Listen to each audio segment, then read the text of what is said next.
So this is the bit I'm going to insulate first, just below this bay window.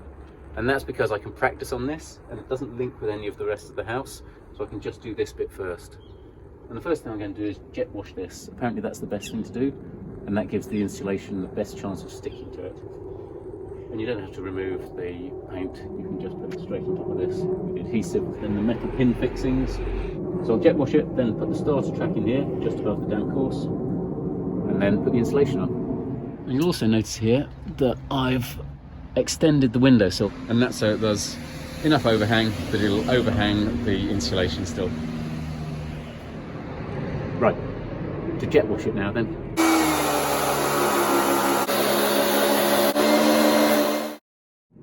So I've jet sprayed it now, and now I've got to fit the starter track on.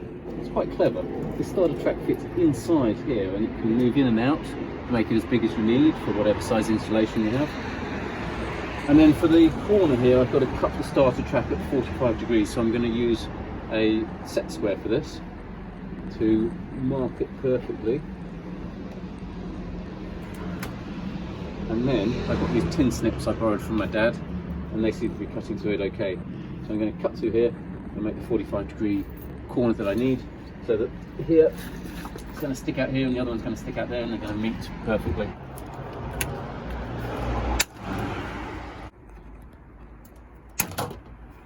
You got my fingers there. Well, it's starting to thaw properly now. You can see the ice is melting on the windowsill. I'm putting the starter track in place here. I've got it completely level and just above the damp course. The damp course starts around about here at the bottom of this layer of bricks. And now I've got to drill it in at 30 centimetre centres and fix it to the wall. So this is actually remarkably simple. I put the first one in here, and then every 4 of these is about 30 centimetres. So I'll put a new hole every 4 of these, and I'm doing it on these ones here, so it'll give me the opportunity to move the track up and down, just in case I make a little bit of a mistake.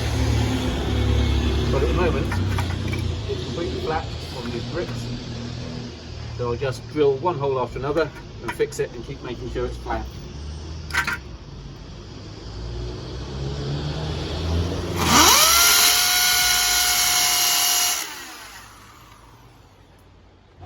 I put a little bit of tape on here because that makes sure that I drill exactly the right distance in, so that I can fit these raw plugs in.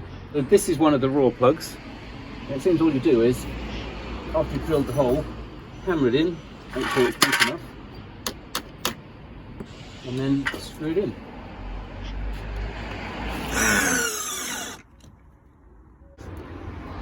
Okay, I've fitted the second starter track now, and I have to link the two using one of these.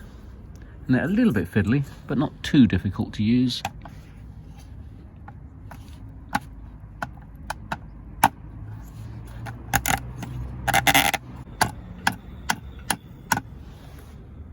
And the final thing is, I planned this so that when it comes around here, it's going to meet the door just below the sill here.